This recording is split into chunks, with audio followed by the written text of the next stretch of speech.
Right, so we're now recording this lecture. So welcome back to lecture number 2, High Performance Scientific Computing. And today we'll be continuing our discussion on the introduction of this course on HPSC.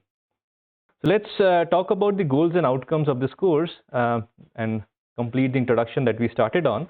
So let's have a look at this picture. So this is El Capitan. That's as of today the world's fastest supercomputer in the world.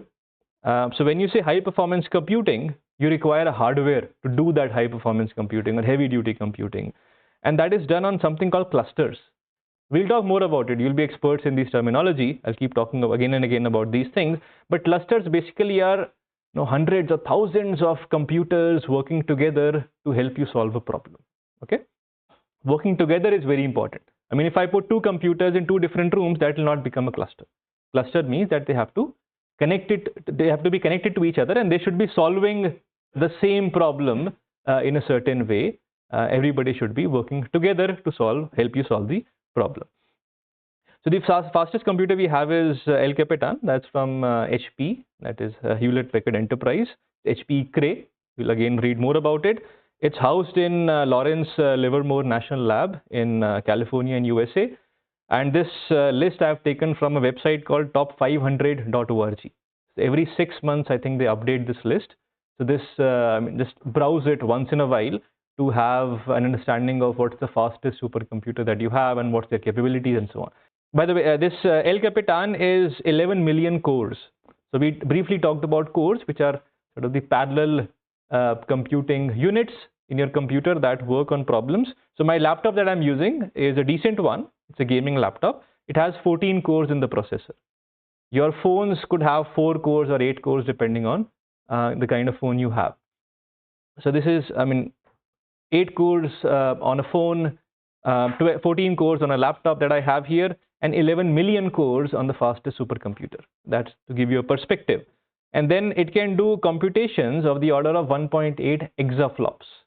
Now flops is floating point operations per second. So one floating point operation is, for example, one addition or one multiplication.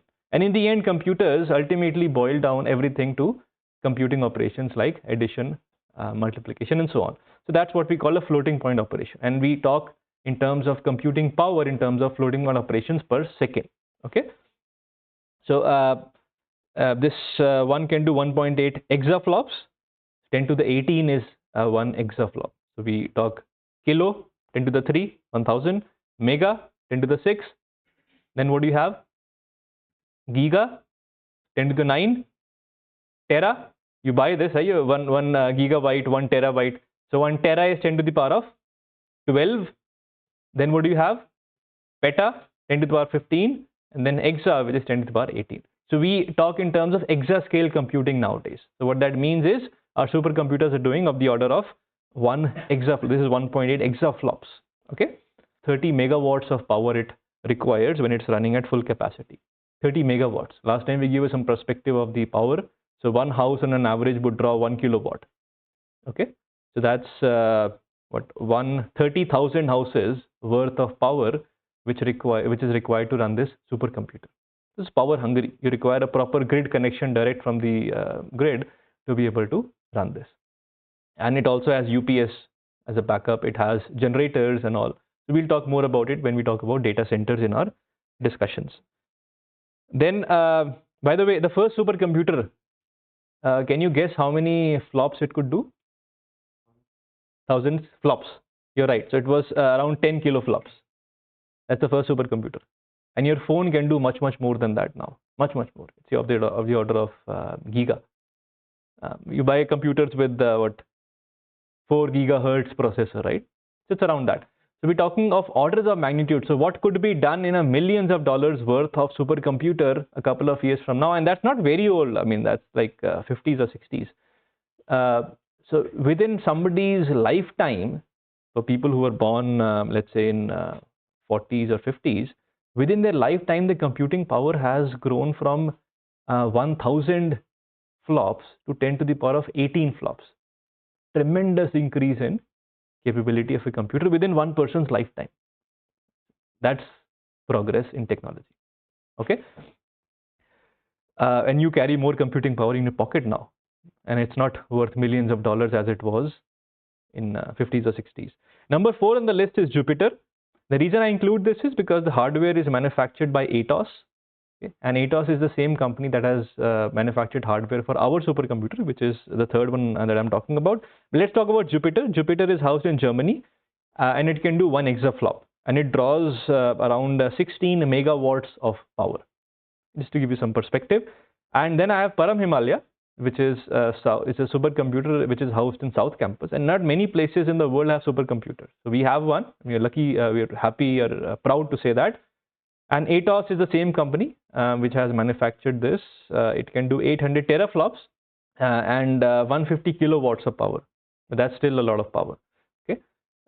So when we do a lecture on data centers where we talk about the hardware and what goes into manufacturing such designing and manufacturing such facilities, we'll go for a tour to the data center we have in the South Campus. So supercomputer is the IT hardware, and data center is the whole thing that houses that. So you have cooling systems, you have piping going below the ground, you have cabling going above the ground, you have power distribution systems, you have plumbing, generators, and so on. So all of this together is something called that's data center.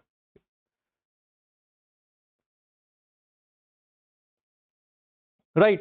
So why do we use parallel computing or high performance computing? Why do we have so many computers sitting in a cluster? And the reason is Moore's law. So Gordon Moore, who was from Intel, he gave a prediction in 1960 that the computing power or the processing speed doubles every 18 months. That means over the period of 15 years, it will become 1024 times. So if you have a code that runs really slow, all you have to do is you have to wait for some time and then it will run fast. And this law, of course, is called Moore's law, but it's based on empirical measurements. But what happens is the way it works is that the computing power increases when you push in more transistors on the chip that you have. From those from electronics engineering may easily understand that, VLSI. So you pack more and more chips, more and more transistors. But these transistors, they require a lot of energy. Okay? So if you try to put in too many transistors on a very small area, and that each transistor is drawing some amount of power, and there's no thermodynamical work done, so everything gets converted to heat. So what happens is that it becomes very hot. The heat density is very high, and if you cannot control it, it melts. So what happened was that the theoretical limit had reached as to how many transistors you can put on a chip. So that's when people started thinking about parallel computing. If we can't put in lots of transistors on a chip, why can't we use two different processors or multiple processors to work or to get our problems solved? So what we noticed later was that over time we have seen that the number of cores now doubles every 18 months. The number of cores, that is the number of parallel computing units available in a given supercomputer. So Moore's law is still valid, but in a different sense, that the computing power is still becoming double in every 18 months, but it is the number of computing cores which are increasing, not the number of transistors on a given chip. So a given chip will have limited capabilities, but you have lots of them working together, and the communication between them is also getting faster, as we'll talk more about it in the course. So this figure, you don't have to worry too much about it, but it's a log scale on the y-axis. So a linear graph here means exponential increase. So what you can see on the x-axis is time or years. So what you notice is that the computing power is exponentially increasing in terms of hardware capability. And this is the reason we want to exploit that. And this is the reason we are in this course, so that we are able to write algorithms or modify them so that we can utilize this power which is exponentially increasing over time. If you write a simple serial program that uses only one core out of these 11 million cores available on El Capitan, if you want to use lots of them or all of them, then you have to modify the algorithm, and that is what this course is about. And it's not trivial. It's not just pressing a button and it becomes parallelized. You have to understand how the architecture of the hardware is organized in terms of compute architecture, memory architecture. How does a GPU work? It's very different from how a CPU works.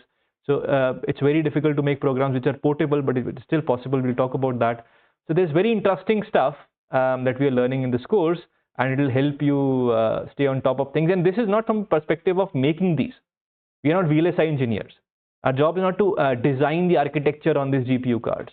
Our job is to understand that, so that if we are working on a physics problem to do with differential equations or fluid mechanics problems or molecular dynamics problems or machine learning, then we should be able to utilize these computing power to make our programs run faster. It's very much from the need perspective. So does that mean that we'll be able to write programs which can run on El Capitan? The answer is yes. But that doesn't mean that our programs can only run on El Capitan. The kind of programs we write can also run on your laptop. And I'll show you very quickly through a demo today that a simple program can be made multiple times faster by using some parallel computing ideas on your laptop. If you write it the standard way, it takes some time. If you just parallelize that very quickly, I'll not show you how, but we'll just see a demo. It becomes 3 or 4 times faster. So if you're doing research project or a project and the computer program is taking 3 days to run, it will literally run in half a day or a couple of hours if you just use these parallel computing ideas. So these ideas are very useful even if you want to do computing in general in a daily life in scientific computing. Okay, so all these things are very much useful if you're doing scientific computing projects on a laptop or a desktop, all the way to a supercomputer as well. But again, as I said, our focus will be on scientific computing exercise. We are not developing websites and so on. So our focus is going to be on problems which have to do with matrices, matrix multiplication, Linear algebra, and so on. So let me show you. You don't have to do anything. I'll just give you a short demo so that you appreciate what's coming up in this course. So what I'll do in this demo is I will run a code for you. So let me open terminal.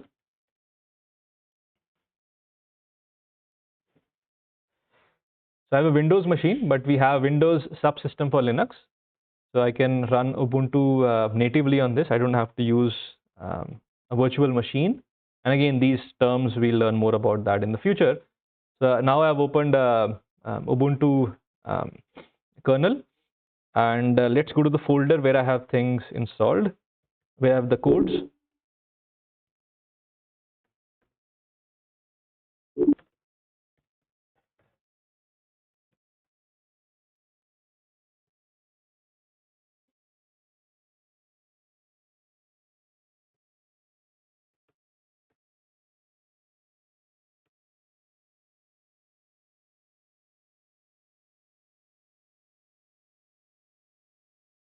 So this code I have on my local machine, but later when we learn about Git, I'll move them up to Git, all the codes.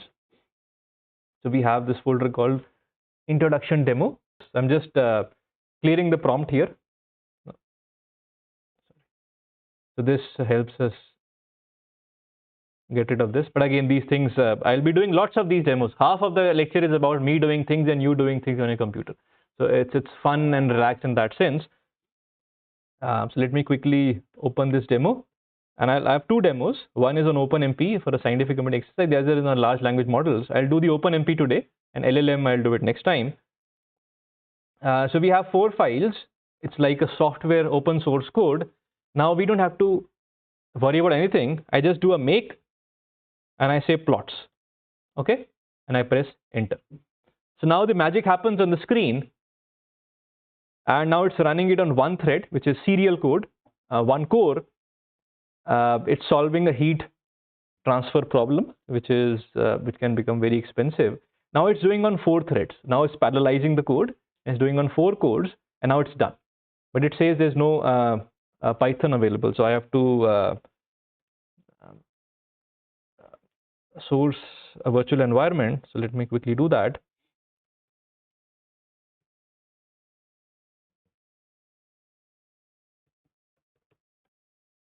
Let me do this again, but now you'll see that it will happen very quickly.